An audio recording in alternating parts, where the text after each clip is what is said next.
చిట్యాల మండలంలో ప్రమాదవశాత్తు తాటి చెట్టుపై నుంచి కిందపడి ఇంటికే పరిమితమైన గీత కార్మికుడికి చిట్యాల మండల గీత కార్మిక సంఘం తరపున ఆర్థిక సహాయాన్ని అందించారు.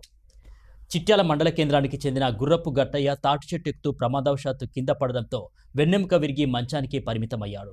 కుటుంబం దిక్కుతోచని స్థితిలో ఉండగా ఆ కుటుంబానికి చిట్యాల గౌడ సొసైటీ అధ్యక్షులు బుర్ర లక్ష్మణ్ ఆధ్వర్యంలో గీత కార్మికుడు గుర్రపు గట్టయ్యకు డైరెక్టర్లతో కలిసి ₹1,00,000 నగదును అందించారు. ఈ సందర్భంగా సొసైటీ అధ్యక్షులు లక్ష్మణ్ మాట్లాడారు. ఇలాంటి సంఘటన జరగడం దురదృష్టకరమని, ప్రభుత్వంలోని సేఫ్టీ మోకులు అందించడానికి కృషి చేస్తున్నట్లు తెలిపారు. ప్రతి కుటుంబానికి గౌడ సంఘం అండగా ఉంటుందని తెలిపారు.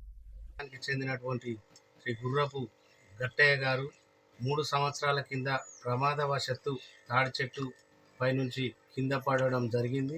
అప్పటి నుంచి మంచానికే పరిమితమై ప్రభుత్వ ఎక్స్రే కోసం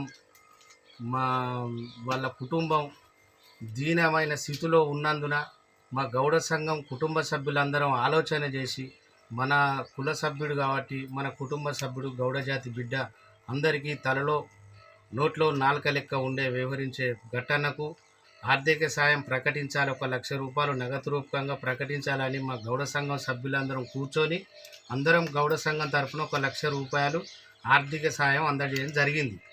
ఈరోజు ఏ గౌడ సంఘ సభ్యునికి అయినా ఏ ఆపద వచ్చినా సంపద వచ్చినా మేమందరం అన్ని రకాలుగా ఆదుకుంటామని నేను స్పష్టంగా మా గౌడ సంఘం తరఫున స్పష్టం చేస్తూ ఉన్నాను. ఇక నుండి గట్టయ్య కుటుంబాన్ని కూడా ₹7,00,000 ఎక్స్గ్రే ప్రకటించడం జరిగింది ప్రభుత్వం. అది కూడా గౌరవ ఎమ్మెల్యే గారు మొన్ననే మాట్లాడడం జరిగింది. ఆ 7,00,000 కూడా ఈ వారం రోజులను ఎమ్మెల్యే గారికి తరఫున కూడా వస్తానవి ప్రభుత్వం నుంచి ఎక్స్గ్రే.